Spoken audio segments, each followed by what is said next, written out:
What's up about illegal immigration? The thing that really gets my goat is just about every single talk show host that I've listened to has a very elementary debate. They don't even really scratch the surface of the issues involved in there. They certainly don't come from a perspective based on principle talking about this. All they talk about is here's the let me sum it up. Just round up all the illegals, throw them out, build a big fence, and don't let them back in. Yeah, it's not. It's dangerous and naive because it's not principle based. It's issue oriented. They have faulty assumptions, and there are the brain off patriotic sheep of the conspiracy people who are on quote unquote our side of the debate, if you want to call it that, who advocate the most asinine approaches to this subject, and they wonder why their political party is being split in half because of the stand on the issue. It's because you cannot take a stand on the issue without first and be consistent without first distinguishing the relevant principles involved. And as we've talked about in days past, there is no such thing as an illegal immigration problem in the United States. There is an immigration problem. Mm-hmm. There's a naturalization problem. And there's a border control issue. There's a border control issue. These are all different issues. Yes. And you can say, well, but they're all related. Yes, I know. And I breathe every day, and I eat every day, and I clothe myself every day, and I drive in a car every day, and I come to work in an office every day, and those things are all related. It's my life, but you've got to make decisions about your life in distinguishable forms. Sure. And you don't make decisions about what you're going to wear today by, deciding what business items you're going to tackle during the day. Now, the exception, of course, is you want to coordinate. Yes. But you've got to understand the purpose and the fundamental issue, the fundamental principle at issue before you, round up all the illegals. I have yet to meet a person. As a matter of fact, I have a $1,000 challenge. Any person, friend or foe, who can call in to 1-800-331-4301 and tell me how, without violating the Constitution of the United States, you could even identify all illegal immigrants. Right. $1,000 to someone who could tell me how you could identify all illegal immigrants without violating the Constitution of the United States. This is what gets me so irate is because the conservative that comes out and says just round everybody up and send them back down.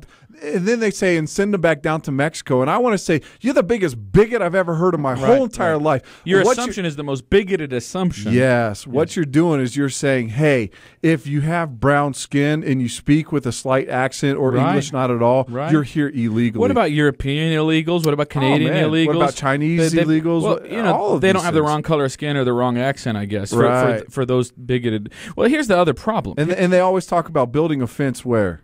Not on the northern border, just on the southern border. And here's the funny thing. If I were a Mexican who either was trying to get into the United States or was trying to stay here knowing that I came here illegally, I would be laughing my butt off at that bigotry, as if the human beings who live in the state of Mexico are not intelligent enough to figure out there's 3 other borders to get into the United States that are, it's almost like this border fence it's like a little kid. Have you seen the movie? Oh man, perfect analogy. Have you seen the movie The Village by M. Night Shyamalan, whatever his name is? Yes. That's what the border fence is. That's right. It's a scary tactic to convince people they're being protected from the boogeymen. It's the shaking the trees and the guys out there in costumes saying, "Please don't come in here or don't leave here." The truth of the matter is the problem would get worse because we would have less scrutiny of illegal immigration in more traditional ways. Remember, all the 9/11 terrorists, they didn't come running across the border. Nope. So there's a more serious problem. Almost all of them came here legally on student visas. Right. So here, let me ask you this question. If you can come here legally and become, while you're here, illegal, the best fence on the border in the world is still going to let who through? All of those same people. The people who come legally. So the fence isn't going to solve a problem. Which problem is, what do you do with people who come here legally and overstay their visas? Sure. Fence not going to solve that problem. And if you do that, it's not going to solve another problem. It's not going to solve another problem. What problem is the fence going to solve? Here's the problem the fence is going to solve. The bigoted idea that it will keep Mexicans No, out. it's going to increase the cost. It's going to increase the cost of a certain strategy of coming to the United States. Right. Okay, so when you increase the cost of something that someone wants, when you increase the cost of gasoline, and the cost is related to what we would call a fundamental need related good, so something that relates to survival. Okay, so for most people, their lifestyle would not survive if they couldn't pay for gas. Right, it's a need-based commodity. Right. I mean, yes, you could ride your bicycle. I hear Les saying, "No, nobody needs gas." Right, you could ride your bicycle. You could walk. You could convert to propane. You could walk. You could be could a long carpool. ways. You could do. You go to In-N-Out Burger but your and get lifestyle, the fried grease. When people have a product or a commodity that supports their current lifestyle, those commodities are pursued with much more vigor than luxury commodities.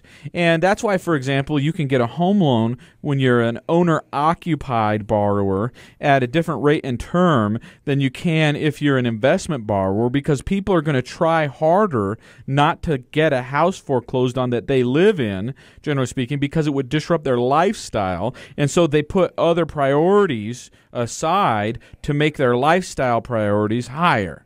Okay, so when gasoline prices go up, generally speaking, do people stop driving? Nope. No. No. Now, there are exceptions. The people at the lowest end of the income ladder, it literally starts to make it impossible for them to do some things. Sure, but what's really funny is all of a sudden you get the news story that shows people siphoning off other people's gas. It increases the problem. When the government participates in the marketplace and artificially adjusts the price of a good through a physical wall or a law that says here's the price. And that's up or down. It doesn't change demand. It changes price. Yes. And so what happens is it creates either a surplus or a shortage. So now what you're going to do is you're going to increase the demand for more strategic or safer or I'm not an expert in thinking how to get to America illegally, but you're going to increase the demand for people who help poor people or broke people get into the United States. I'll go create a company that creates tunneling equipment because all you got to do is dig under. Well, you're not going to do that. You're being facetious. That's right. You know what I'd do? I'd go get a law firm and I'd create a company that helps people get here legally more quickly. And somebody say, "Great, wait!" But now I've got another problem. I didn't create a company that helps people stay here legally. So now we've got more of the other problem that we didn't solve in the first place. Yes, absolutely. And so the reason I bring this up is not that there should be futility and not that there's never a time when a wall couldn't be a good idea. But generally speaking, it is dangerous and naive to think that building a wall, you're solving some type of immigration problem. You are at best addressing a border control strategy. Yes, and that's but if building your wall is your only strategy, excuse me, you got a number of other problems. Right, and this is what drives me crazy about the debate, because somebody will say, well, they're breaking the law coming here like they are. And I'm like, well, okay, we are currently breaking the law by not enforcing the measures that have already been put in place to stop and punish illegal immigration. Well, Rick,